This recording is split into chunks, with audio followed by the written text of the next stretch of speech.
சும்மா இதான் அவன் சொல்லிட்டான். சட்டம் சொல்லுவான். சட்டத்துக்கான் போடுறாடே போடா. சட்டம் சொல்லுதா, சட்டம் சொல்லுது 810 சாராய கடைகளை திறந்து கொள்ளலாம்னு சட்டம் சொல்லுது. பள்ளி கல்லூரி தரம் இல்ல, அரசு பள்ளி கல்வி தரம் உயர்த்திடலாம். தனியார் முதலாளிகளோட சண்டை.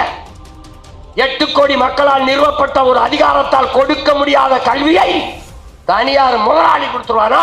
மோதுவோம்டா, மோதிடலாம். எப்படி முதல்ல சரி, என் வீட்டை முதல்ல சரி செய்யணும்.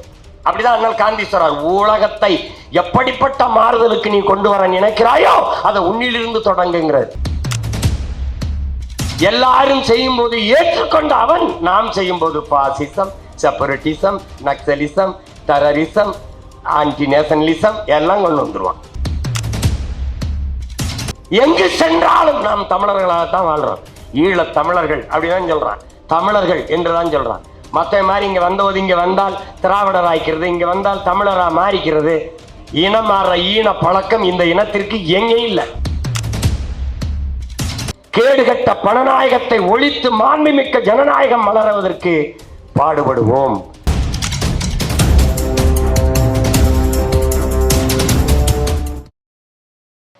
இங்குதான் என் அன்பிற்குரியவர்களே, அநீதி செய்பவன், அக்கிரமம் செய்பவன், நம்முடைய அருள் திரு பேராயர் அவர்கள், ராஜாசிங் அவர்கள் குறிப்பிட்டது போல, உங்களிடத்திலே உங்கள் மகன் கேட்க நினைப்பது சாத்தானின் செயல்கள் என்று பைபிள் குரான் என்று பகுத்து வகித்து வைத்த செய்திகளை ஒவ்வொன்றாக சொல்லுங்கள். சாத்தானின் செயல்கள், சாத்தான் செய்யக்கூடிய செயல்கள்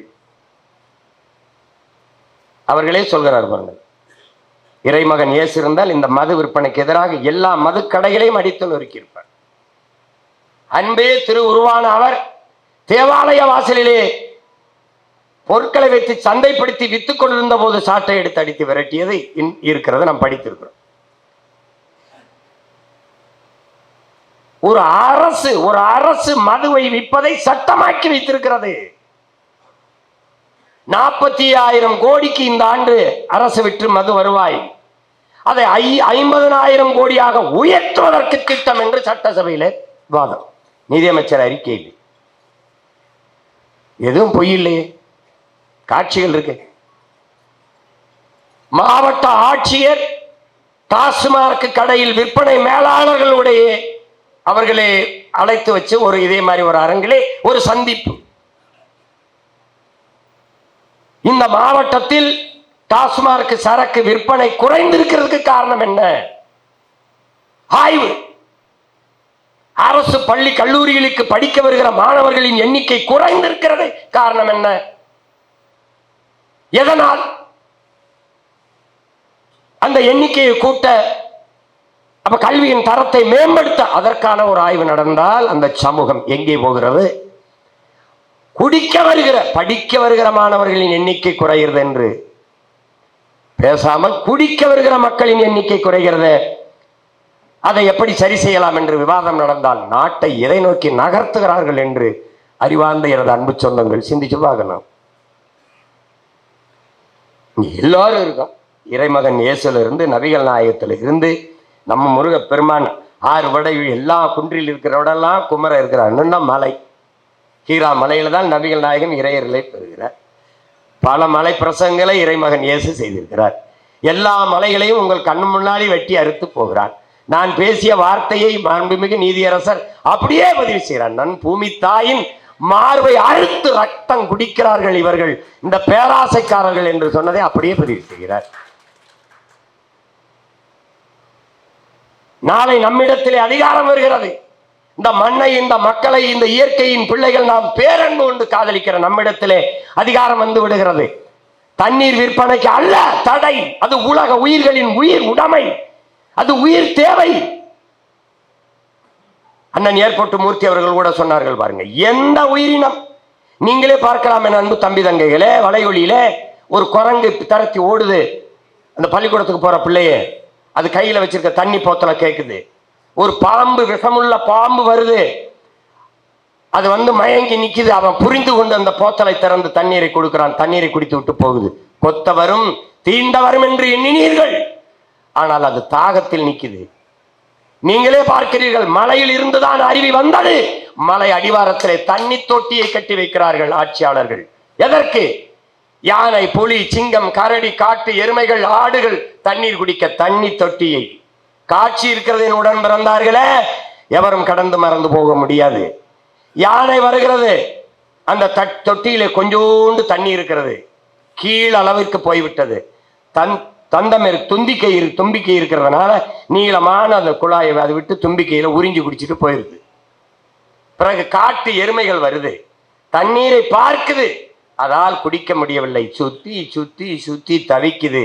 அதை பார்த்த மானுடன் வேடிக்கை பார்த்து இருந்து விட்டான் என்றால் இது என்ன பிறப்பு என்பதை பாருங்கள். எல்லா உயிர்களும் என்ன செய்யும் என்று தெரியவில்லை. விளையாட்டு மைதானம், கிரிக்கெட்டு திடல், என் அன்பு சொந்தங்களே, அருமை தம்பி தங்கைகளே, அந்த திடலை நனைக்க தண்ணீரை பீச்சி அடிக்கிறார்கள், தண்ணீரை பீச்சி அடிக்கிறார்கள். செயற்கை புல், சிந்தட்டிக் சீட்டு தான் அது, சிந்தட்டிக் புல் தான் அது, இயற்கை புல்லும் அல்ல. அந்த புல்லை ஈரப்படுத்துவதற்காக அவர்கள் நனைத்து வைக்கிறார்கள். ஆயிரக்கணக்கான குரங்குகள் ஓடி வந்து அங்கே சிந்தி கிடக்கிற தண்ணீரை நக்கி குடிக்கிறது. என் உடன் பிறந்தார்களே, இது போல கொடுமை எங்க இருக்கு?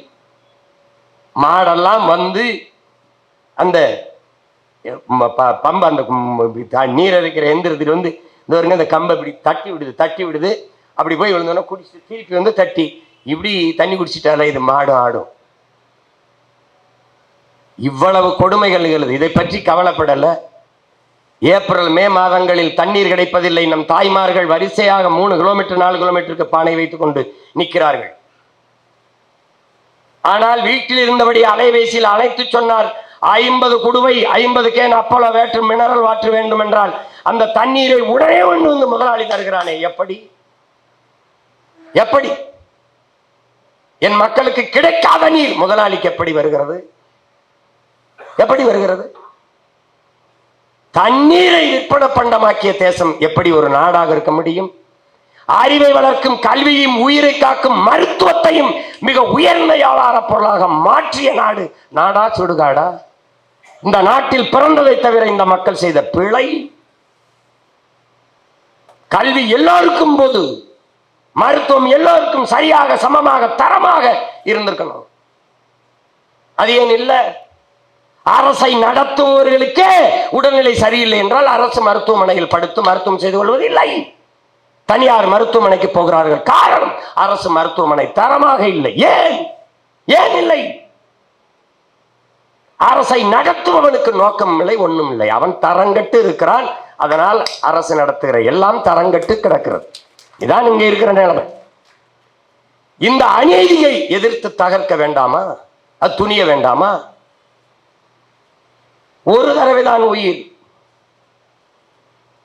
ஹீரா மலையிலே இறையரில் வெற்றி வந்த நபிகள் நாயகம் தன்னுடைய இணையார் கதிஜாமையார் இடத்துல சொல்கிறார்கள். பிறகு அந்த பெரியவர் பேர் நினைவுக்கவில்லை, அவர் இடத்திலே போய் சொல்கிறார்கள் பெற்றேன் என்று. அவர், நீ பத்திரமாக இருக்க வேண்டும், உன்னை பாதுகாக்க வேண்டும், இல்லை என்றால் உன்னை கல்லால் அடிப்பார்கள் என்று சிற என்னையுமா அடிப்பார்கள் என்று நபிகள் அவர்கிட்ட சிறு குழந்தை போல கேட்கிறாரு. உன்னையும் தான் அடிப்பாங்க.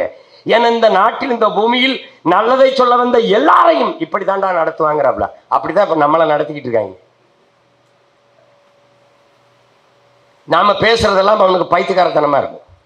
அதைத்தான் நம்முடைய பேராயர் அவர்கள் சொல்றார், இறைமகன் இயேசு இல்லை இறைதூதர் நபிகள் இன்று இருந்திருந்தால் இந்த அநீதியான ஆட்சி முறைகளை எதிர்த்து நம்மிலும் மேலாக கிளர்ச்சி செய்து வீதியிலே நின்றிருப்பார்கள். தேர்தல் வெற்றி, ஆட்சி அதிகாரம்தான் இதற்கு விடிவு என்று அறிந்தால் அதற்கும் தயாராகத்தான் நின்றிருப்பார்கள். சாத்தானின் செயலில் என்ன? கொலை. சாலையில் ஒரு கடைக்கு போயிட்டு பொருளை வாங்கிட்டு வீட்டுக்கு நீங்க உயிரோட வருவீங்கிற உறுதி உங்களுக்கு இருக்கா? இல்லை. கல்லூரிக்கு படிக்க இருக்கிற பெண்கள் பாதுகாப்பாக வீடு திரும்புவார்கள் என்ற உறுதி இருக்கா? இல்லை. எது ஒன்று இருக்குது? கணக்கில்லாத வளக்கொள்ளை, கணக்கில்லாத மணல் கொள்ளை. இங்கே சமூகம் எப்படி கட்டமைக்கப்படுகிறது? எப்படி கட்டமைக்கப்படுகிறது? இதையெல்லாம் திருடுகிறவன் திருடன், குற்றவாளி, அரசு கண்டிக்கணும், தண்டிக்கணும். ஆனால் அரசே இதை அனுமதித்து திருடுகிறது. அப்படித்தான் அந்த தண்டகாரண்யத்தில் அப்படித்தான் அந்த பச்சை வேட்டை திட்டத்தை கொண்டு வந்தது. அது அதிகாரமற்ற எளிய மக்கள், பழங்குடி மக்கள் போராடினார்கள். அவர்களை பழி சுமத்தி அளித்தது. இன்று வரை அதே தொடர்கதை நீள்கிறது. அவர் மாவோயிஸ்டுகள், நக்சல்கள் என்று பழி சுமத்தி நடத்தி கொண்டிருக்கிறது. இந்த செயல்களை எல்லாம் ஒரு அரசு செய்யுது. மதுவை அதுவே விற்குது. நாட்டின் பாதுகாப்புக்கு இராணுவத்தில் சென்று எல்லையிலே நின்று எதிரி நாட்டு வீரர்களால் கொல்லப்பட்டு உயிரற்று உடலோடு இங்க வார வீட்டுக்கு வரும்போது எவ்வளவு நிவாரண தொகை, உதவி ஊக்கத்தொகை இந்த அரசுகளால் கொடுக்கப்பட்டது? யாராவது நாட்டு பாதுகாப்புக்கு செத்து வந்தவனுக்கு யாராவது ஒண்ணும் கிடையாது. ஆனால் கள்ளச்சாராயம், விசச்சாராயம் குடித்து செத்தால் 10 லட்சம் வீட்டுக்கு ஒருவருக்கு வேலை, பிள்ளைகளை எல்லாம் அரசே படிக்க வைக்கும். எப்படிப்பட்ட சமூக கட்டமைப்பு? எதை நோக்கி போகிறது நாடு? எதை நோக்கி போகிறது? இந்த நாட்டுக்காக சென்று நான் செத்தால், நான் இல்லை என்றாலும் என் வீட்டை இந்த நாடு பார்த்து கொள்ளும் என்ற நம்பிக்கை இருந்தால்தான் நாட்டின் பாதுகாப்புக்கு இராணுவ வீரன் வருவான்.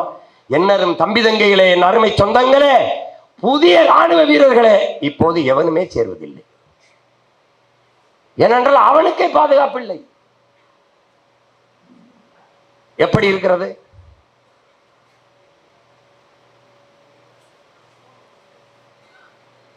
அப்ப எந்த செயல் ஊக்கப்படுத்தப்படுகிறது? சமூகம் எதை நோக்கி நகர்கிறது என்று பாருங்கள். நான் திரும்ப திரும்ப சொல்கிறேன், புஷ்பா என்கிற படம், அந்த படத்திலே செம்மரக்கட்டை நாம் வெட்ட வந்தோம் என்று 20 பேரை காட்டுக்குள்ளே இதே சந்திரபாபு நாயுடு அரசு சுட்டு போட்டது. இந்த அதிகாரங்கள் யாரும் கேள்வி கேட்கல. வெட்ட வந்த கூலியை சுட்டி போட்டாய், வெட்டி எத்தனை முதலாளியை கைது பண்ணல, ஏண்டான்னு எவனும் கேட்கல. நான் வெட்ட வந்தேன், நான் செம்மரக்கட்டை தான் வெட்ட வந்தேன்னு உனக்கு தெரியுமா? வெட்டிக்கிட்டு இருக்கும்போது பிடிச்சியா? எதுவும் இல்லை, கேட்க நாதி கிடையாது. உயிரை கொள்கிற அளவு குற்றம். ஒரு மரக்கட்டைக்கு இருக்கிற மதிப்பு மனித உயிருக்கு இல்லையா என்று கேட்க எவனும் இல்லை. ஆனால் அந்த படத்திலே பார்த்தீர்கள், செம்மரக்கட்டையை வெட்டி கடத்துவான், அவன் கதாநாயகன். அது சட்டப்படி குற்றம், அதை தடுக்க வேண்டும் என்று போராடுவான் ஒரு காவல்துறை அதிகாரி, அவன் படத்திலே வில்லன்.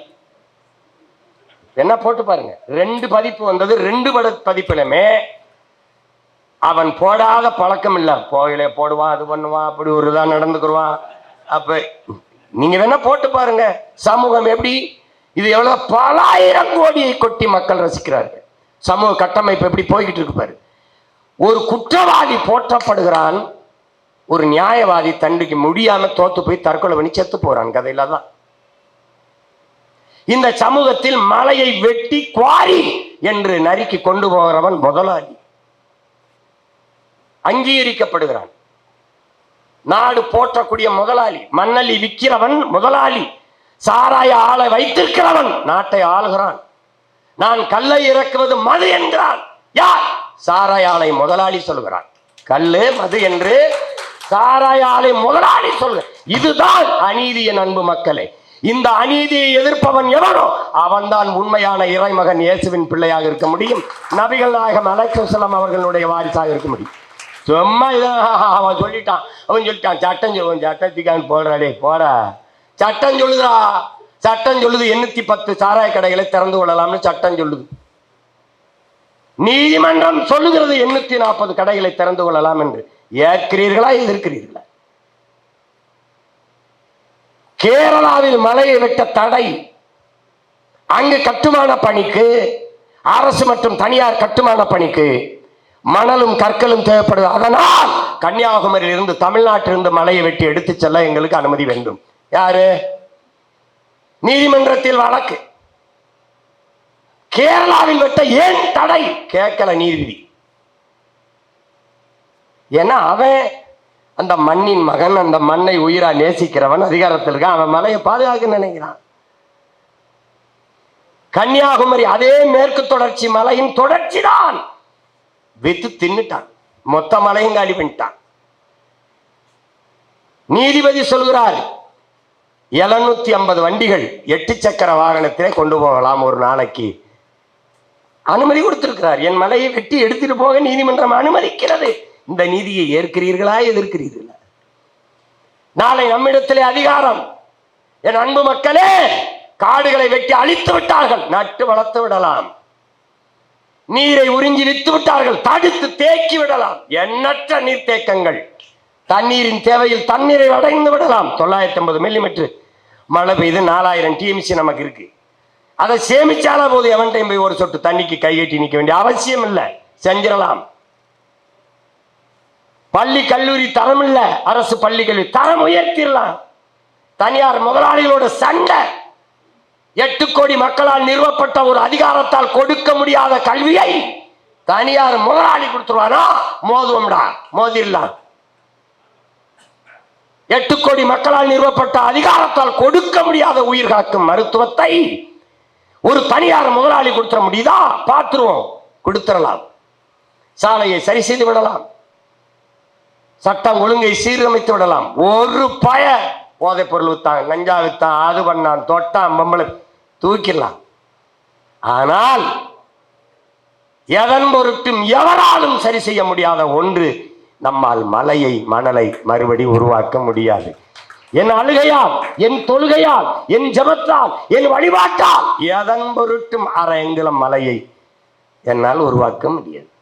மலை இல்லாத நிலம் பாலைவனம் என்கிற இயற்கை உயிரியல் உண்மையை அறியாத நாம் அறிவு உள்ள மனிதர்கள் என்று சொல்வது அற்பம், கேவலம். இதில்தான் அந்த மகான் காடுகளை அழிப்பது, மலைகளை அழிப்பது, அவன் சொன்னால ஈஎப் சுமாசர், வளங்களை சுரண்டி கொழுப்பதை உனக்கு வளர்ச்சி என்று யார் கற்பித்தது? உன்னால் உருவாக்க முடியாத ஒன்றை அழிக்கிற உரிமை உனக்கு எவன் கொடுத்ததுங்கிறான் ஈஎப் சுமாசர். அவன் கேட்கிறான், சிறியதே அழகுங்கிறான், இருக்கிறத வச்சு நிறைவா வாழ்றான், பைத்துக்கிறப்பன எதுக்குது? உன்னால உருவாக்க முடியாது, நீ அதுக்கு போய் அதை அழிக்கிற? சொல்லுங்க. அப்ப அந்த இடத்துலதான் அந்த மக்களுக்காக நின்று, மக்களோடு மக்களாக நின்று தன் உயிரை கொடையாக தந்த பெருமகனார் தான் நம்முடைய ஸ்டான் சாமி அவர்கள். இதை ஸ்டான் சாமியோட ஈகத்தை நம்ம எப்படி எடுத்துக்கணும்? உலகெங்கும் ஒடுக்கப்படுகிற மக்களின் போராட்ட குறியீடாக தான் பார்க்கணும். அவர்களின் உரிமைக்கு நிற்கிற போராட்ட குறியீடாக தான் பார்க்கணும். அப்படிதான் பார்க்கணும். நம்முடைய தலைவர் மேதகவே பிரபாகரன் அவர்கள் ஈழ விடுதலை போராட்டத்தை முன்னெடுத்தார் என்பதை எப்படி பொருத்தி பார்க்கணும்? உலகெங்கிலும் அடிமைப்படுத்தப்பட்டு உரிமை இழந்து வீழ்த்தப்பட்டிருக்கிற தேசிய இனங்களின் விடுதலைக்கான உரிமைக்கான போராட்டத்தின் முன்னத்தியராக ஒரு குறியீடாக தான் பார்க்கணும். இப்ப நாம எடுத்து வைக்கிற தமிழ் தேசிய அரசியல் அப்படின்னா, முதல்ல நான் இந்த நாட்டை சரி செய்ய நினைக்கிறேன். எப்படி முதல்ல சரி? என் வீட்டை முதல்ல சரி செய்யணும். அப்படிதான் அண்ணல் காந்தி சொல்றார், உலகத்தை எப்படிப்பட்ட மாறுதலுக்கு நீ கொண்டு வர நினைக்கிறாயோ அதை உன்னிலிருந்து தொடங்குங்கிறது. அதை தான் நம்மள இருந்து செய்யணும். பிறமொழி கலக்காமல் தமிழ்ல பேசணும்னு நம்ம பேசி காட்டணும். நீ ஏன் சீமான் பணம் ஏறினா, ஏன்னா தான் அவன் நிமிருவான். நீ ஏன் ஆடு மாடு மேய்க்க போறானா, மேய்ச்சாத்தான் அவன் நிமிருவான். அப்ப நாம செய்யணும். தினம் காலையில உடற்பயிற்சி கொடுத்தல பண்ணும்போது அண்ணனே பண்ணுது, நம்ம பண்ணணும். அப்பதான் நம்ம முன்மாதிரியா இருக்கணும். அதுதான் இங்க அவசியம். எவனும் செய்யாது போகணும்னு பேசிட்டு போக முடியாது. அப்ப நாம் எப்படி இதை மாற்ற நினைக்கிறோமோ அப்படி முதல்ல நாம மாறணும். அப்ப நான் என் வீட்டிலிருந்து தொடங்குறேன். என் வீடு எது? என் நாடு, என் நிலம். அது எங்கிருந்து தொடங்கணும்? என் மொழியிலிருந்து தொடங்கணும். என் மொழி, என் இனத்தில் இருந்துதான் நான் உலகத்தை நேசிக்கணும். அப்படித்தான் நேசிச்சேன். எப்படி நேசிச்சேன்? யாதும் ஊரே யாவரும் கேளீர் என்று நேசித்தேன். அப்படிதான் நேசிச்சேன். புதியது ஒரு உலகம் செய்வோம், கெட்ட போரிடும் உலகத்தை வேரோடு சாய்ப்போம் என்று இங்கிருந்தா நேசிச்சேன். அவனவன் வாழ்விடத்தில் இருந்துதான் உலகத்தை நேசிக்க முடியும். அதை விட்டு இவன் சொல்றது போல முதல்ல நான் இந்தியன், நெக்ஸ்ட் தமிழன் தான் பேசிப்பாரு. நிறைய பேர்ட்ட பேசுவோம். இவங்க திராவிடங்க நமக்கு எப்படி கிடைச்சிருக்காங்க? நாட்டால் இந்தியன், இனத்தால் திராவிடன், மொழியால் தமிழன். டேய், மொழியால் தமிழ்னா இனத்தாலும் தமிழ் தான்டா நான். அது எப்படி? அங்கதான் நமக்கு கோவம் வருது. ஃபர்ஸ்ட் இந்தியன், நெக்ஸ்ட் தமிழன். முதல்ல அம்மாவுக்கு மகனாரு, அப்புறம் அத்தைக்கு மருமகனாயிரு. இங்க வா. அதை புரியாத அடிப்படை அறிவற்ற ஒரு கூட்டமாக நம்மளை மாற்றி வச்சிருக்கான். அப்ப எங்கிருந்து தொடங்க வேண்டியிருக்கு? எல்லா மொழி வழி தேசிய இனங்களும் மொழி இனம் அங்கிருந்தான் தன்னுடைய கலை இலக்கியம் பண்பாடு வரலாறு வழிபாடு. இங்கிருந்தா அரசியலை தொடங்கும். அப்படிதான் எல்லாரும் செஞ்சுக்கிட்டு இருக்கான். எல்லாரும் செய்யும் போது ஏற்றுக்கொண்ட அவன் நாம் செய்யும் போது fascism, separatism, Naxalism, terrorism, anti nationalism எல்லாம் கொண்டு வந்துருவான். அப்படிதான் நீங்க பார்க்கணும். இங்க மறைந்த அருள் திருவாளர்கள் எல்லாரையும் நம்ம போற்றோம். ஏன்னால் அவர்கள் தேவாலயத்துக்கு சென்றோம், ஜெபித்தோம், இறைமகனை வழிபட்டோம், பைபிள்ல இருக்கிற வாசகத்தை எடுத்து போதிச்சோம், வீட்டுக்கு போகணும்னு போகல. அப்படி போகல. கற்க கசடர கற்பவை கற்றவன் நிற்காதற்கு தக என்றான் வள்ளுவ பெருமானார். கற்ற வழியின் நின்ற பெருமக்கள். அதனால்தான் இன்றைக்கு எல்லோரும் இதயங்களும் நிறைந்து போற்றப்பட்டு கொண்டிருக்கிறார்கள். தம்பி கபிலன் கூட எழுதுவான். தம்பி கபிலன் கவிஞர், கற்றவை பற்றவை, தீயவை தீயவை. எப்படி சொல்றான் பாருங்க, கற்றவை பற்றவை. தான் கற்றவற்றை பற்ற வைத்த பெருமக்கள் அந்தோனிச்சாமி, செபஸ்டியன் பிரான்சிஸ், நம்முடைய அருள்வளன், நம்முடைய மகான் ஸ்டான்சாமி போன்றவர்கள் எல்லாம் கற்றவற்றை பற்ற வைத்தவர். கல்வியினால் ஆன பயனன் கொள்ளுங்கிறான்ல. வேற கல்வினால என்ன பயன் இருக்குது? படிச்ச அறிவால என்ன பயன் இருக்கு? பிறருக்கு பயன்படலைன்னு அது எதுக்குது? எதுக்கு? இப்ப நாய் கையில கிடைச்ச தெங்கங்காய் போலம்பாங்கிறல, தேங்காயை கொண்டு நாய்கிட்ட கொடுத்தா அது என்ன செய்யும்? ஒன்னத்துக்கும் பயன்படாது. அடுத்தவன் எடுக்க வந்தாலும் கடிக்க வரும், அதுவும் கூட சாப்பிடாது. அந்த கதையாயிரும் கற்ற கல்வியை மற்றவர்களுக்கு பயன்படுத்தாதது. அதனால்தான் பிறர் துன்பம் துடைக்க விரல் நீட்டுகிற கைகளுக்குத்தான் இந்த உலகத்திலே மதிப்பு அதிகம். அந்த விரல்கள் தான் புனிதமாக போற்றப்படுகிற விரல்களாக இருக்கு. அப்படி துன்பப்பட்ட மக்களின் துயரத்தை துடைக்க நீண்ட கைகள் தான் நம்முடைய ஸ்டான்சாமி அவர்களுடைய கைகள். அந்த கைகளை நாம் முத்தமிட்டு இன்று போற்றி கொண்டிருக்கிறோம், வணங்கி கொண்டிருக்கிறோம். இது ஒரு தொடக்க நிகழ்வு தான். இங்க ஒரு சிலையை வைத்து நம்ம போற்றுறோம். இந்த பகுதியை உருவாக்கிய அருள் திருவாளருக்கு நாளைக்கு நம்மகிட்ட அதிகாரம் வச்சா ஸ்டான்சாமிக்கு அவர் பிறந்த ஊர்ல சிலையை வைத்து போற்றுவோம். எவன் கேட்க போறான்? நாய் பேய் நரிக்கெல்லாம் நம்ம ஊர்ல சிலை இருக்கு. எந்த நல்லதையும் செய்யாதவனுக்கே சிலை வச்சு கும்பிடும் போது மாடுடன் மானுடன் உய்வதற்கு உயர்வதற்கு உயிரை கொடுத்த மகானுக்கு சிலை வைத்து போற்றினால் வருங்கால தலைமுறை சிலையை மட்டும் போற்றாமல் அவர் சிந்தனையை, செயல்பாட்டை போற்றி அதன் வழி நடந்து சிறக்கும் என்பதற்காக அந்த செயலை எல்லாம் நாம் செய்யணும்.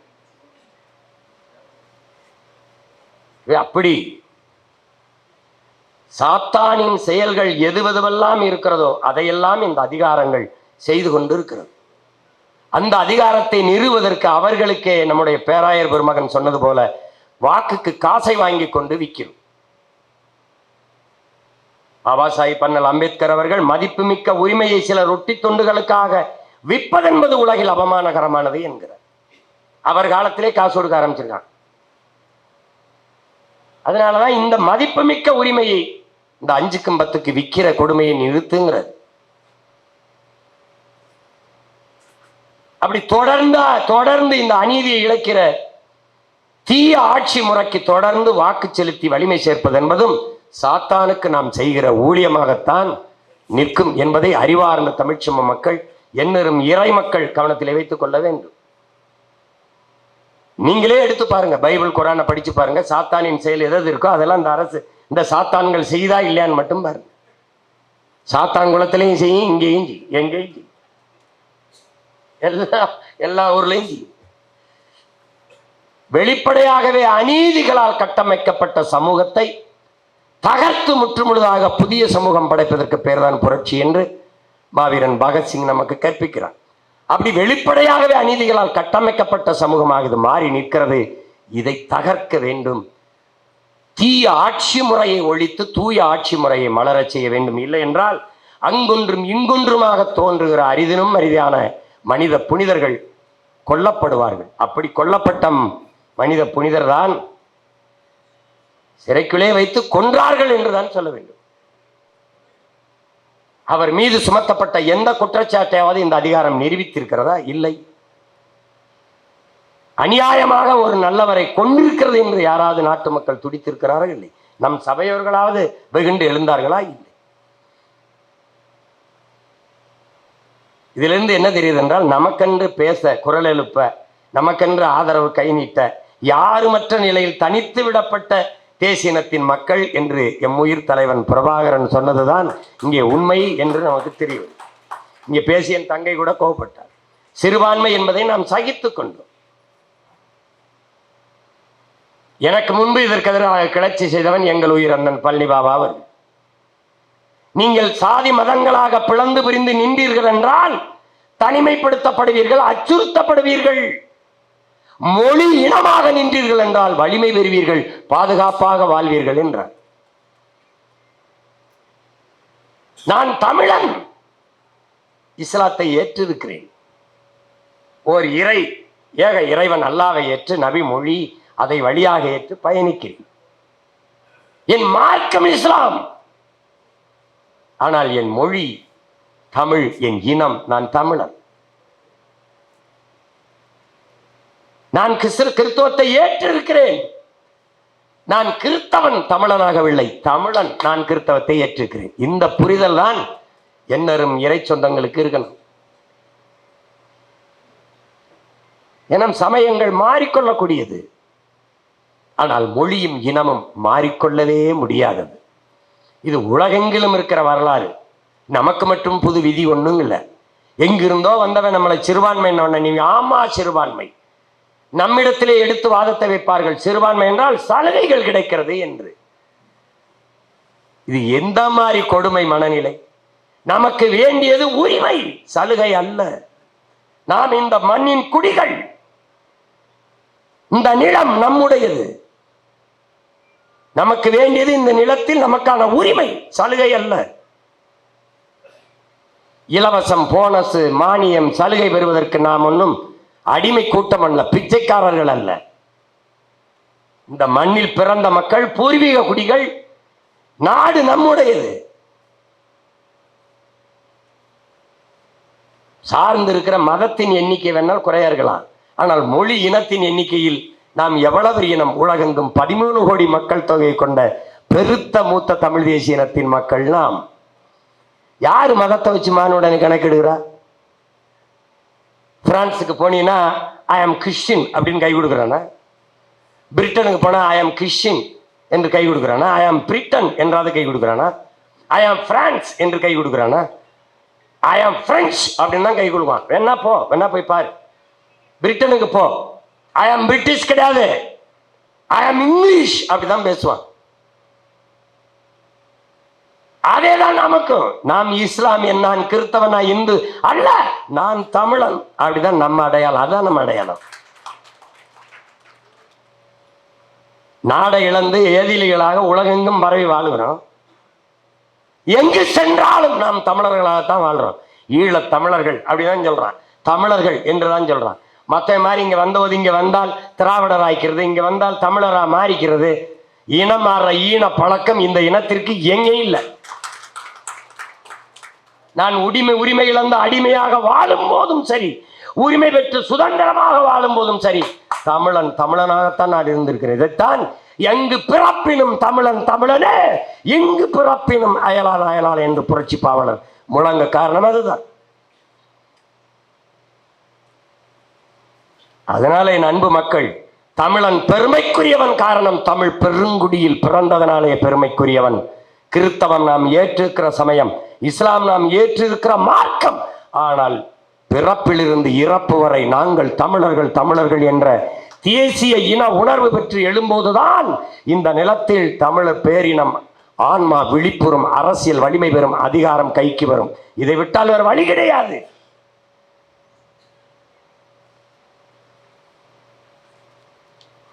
அரும்பெரும் அருள் பணியாளர் மக்கள் தொண்டர் ஸ்டான் சாமி அவர்களுடைய தூய நினைவை போற்றுகிற இந்நாளில் என்னரும் இறை சொந்தங்கள் ஒரு உறுதியை ஏற்க வேண்டும். தீய ஆட்சி முறையை ஒழித்து தூய ஆட்சி முறை மலர நாங்கள் பாடுபடுவோம். கேடுகட்ட பணநாயகத்தை ஒழித்து மாண்புமிக்க ஜனநாயகம் மலர்வதற்கு பாடுபடுவோம். பாடு ஒன்றும் நீங்கள் விட வேண்டாம், ஒரே ஒரு ஓட்டை போடுங்கள், அவ்வளவுதான். காசு கொடுப்பார்கள், வாங்குங்கள். கோயிலில் இருக்கிற காணிக்கை உண்டியலில் போடுங்கள். கர்த்தரிடத்தில் சொல்லுங்கள், ஒப்புக்கொடுங்கள் உங்கள் பாவத்தை. இதுவரை சனியன் இந்த கர்மத்திற்கு ஓட்டு போட்டு விட்டேன், மன்னித்து விடும் கர்த்தரே. வேண்டுவீர்கள் இல்ல, விண்ணுள் இருக்கும் என் தந்தையே ஒரு தடவை மன்னித்து விடு. இந்த சாத்தானின் ஆட்சி முறையை ஒழிக்க ஒரே ஒரு முறை விவசாய சின்னத்திற்கு போட்டுக்கொள்கிறேன் என்று போடுங்கள். இல்லை என்றால் இந்த மகனையும் விட்டு விடுங்கள். கடைசியாக உட்கார்ந்து அரிசிக்கும் பருப்புக்கும் வேட்டிக்கும் சேலைக்கும் 5க்கும் 10க்கும் அல்லாடுங்கள். சோறு வடிச்ச தண்ணி ஆறா ஓடிச்சுங்கிறான். சிப்பிலிருந்து முத்தெடுத்தான், கரும்பு மொழியிலிருந்து கண்ணலிருந்து முத்தெடுத்தாங்கிறான். எப்படிப்பட்ட தமிழ் சமூகத்துல பிறந்துட்டு இப்படி போய் இலவச வேட்டி சேலைக்கு இலவச பொண்டாட்டிக்கு அலையலாம். இலவச திருமணம், தலைவன் பிறந்த நாள்ல 69 திருமணம். அப்ப அடுத்த தடவை இன்னொரு திருமணம். அறப்பவன் தாலி வாங்கி விரும்பிய தன்னுடைய இணையருக்கு கழுத்துல கட்ட வக்கில்லாதவன் கடைசி வரை அந்த பொண்ணை வச்சு எப்படி காப்பாற்றுவான்? அறப்பவன் தாலி வாங்க முடியல. தாலிக்கு தங்கம் கொடுத்தோம், சாதனை. குடிக்க வச்சு 4 லட்சம் பேர் தாலி அறுத்தோம், அதுவும் சாதனை தான், அதுவும் சாதனை தான். ஊரா என்ன பேசிட்டு வரான்? குடும்ப தலைவிக்கு 1000, குடும்ப தலைவிக்கு 1000. இப்ப 1500. இன்னொரு 6 மாசத்துல நான் அடிக்கிற அடியில 2000, 2500 வரைக்கும் வர்றதுக்கு வாய்ப்பு இருக்கு. இந்த காசு எங்க இருந்து வருது தெரியல. ஆசிரியருக்கு சம்பளம் கொடுக்க காசு இல்லை, சாலையை சரியா போட காசு இல்லை, இது விட அதுக்கு காசு இல்லை, இதுக்கு காசு, சமாதி கட்டார 200-300 கோடி, அதுக்கு காசு இருக்கு. எப்படி இருக்கு? எப்படி இருக்கு?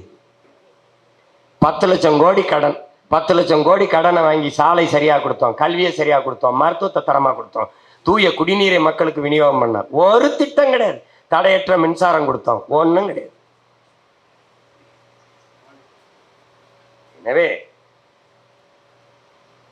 ஒரு அருள் திரு பெருமகனார் ஸ்டான் சாமி அவர்களுடைய நினைவை போற்றுகிற இந்நாளில் தன்னையே ஒடுக்கப்பட்ட,